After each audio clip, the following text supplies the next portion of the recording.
Ontario. Please make some noise for Amanda Feldman. Yeah! Hello, how are you enjoying your psychiatric case studies for the evening? I am a weird adult. I was a weird child, so of course I got bullied.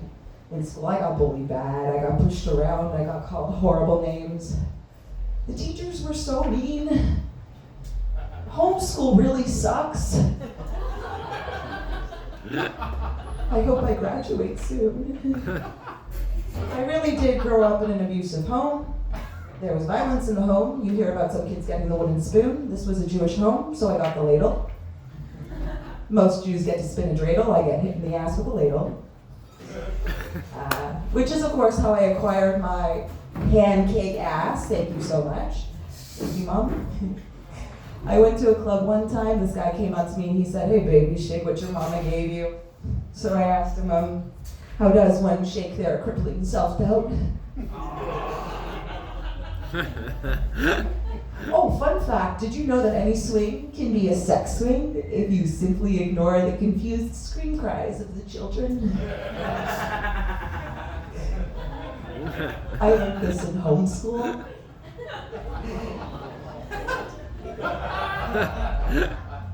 So obviously I don't get along too well with my mother. Every year for her birthday, I buy her a calendar. It's my passive-aggressive way of reminding her days are numbered. I know that makes me sound kind of mean, but I'm actually a really nice person once you get to know Ted Bundy. Most of us are.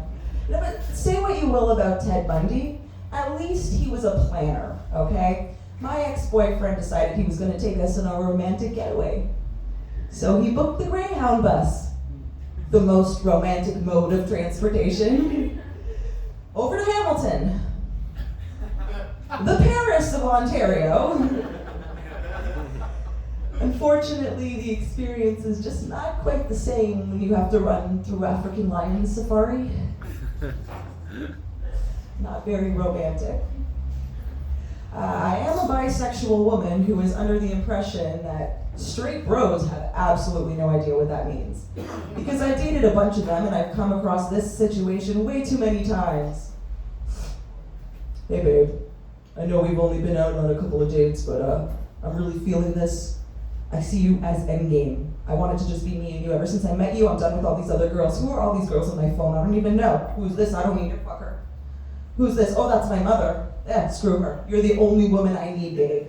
Say you feel the same way about me. Say you're done with all the other guys." And then, of course, I'm standing there. Oh my God. I'm so glad you said that because I feel the exact same way. I feel like I have to tell you. I hope it's not a problem, but I happen to be bisexual. And it's at that point that their head turns into an old laptop you just booted up. They sort of drop their jaw. They make a weird noise. They go, get that phone out, turn into a finger ninja, swipe, swipe, swipe. Stick it in my face every time it's just a picture of a girl. They go, "I'm pretty sure she's bisexual. We should have a threesome." And every time I have to explain to them, "Look, bud, because that's all we are now." When I say I'm bisexual, what that means is I am sexually attracted to binary code, all those ones and zeros. Thanks for dinner, bye. That's how most of my dates end, actually. So I'm bad with money. I'm so bad with money, they kicked me out of the Jews.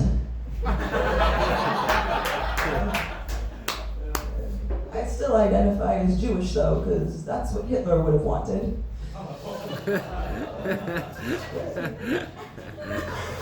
Every year, my Jewish parents sent me to Jewish sleepaway camp, and I hated it. I despised it. One year, I decided, I'm going to get out of this. I told my father, who's a doctor, I can't go to camp, and sorry, I'm addicted to smoking. Oh, he was pissed. He was pissed. We went out to a convenience store. He bought me an entire carton of cigarettes, and then he sent me off to camp. And that's how I started smoking. I was the coolest kid at camp, by the way. The point I'm trying to make here is that as human beings and as Jews, I feel like we've come so far. We should know better than to let people put us in camps. Certainly we don't need to bring smoke into it. I feel like that didn't go so well the first time around. Anyway, thank you so much. You've all been a wonderful audience. I hope you all have a great night. Giving Amanda Feldman.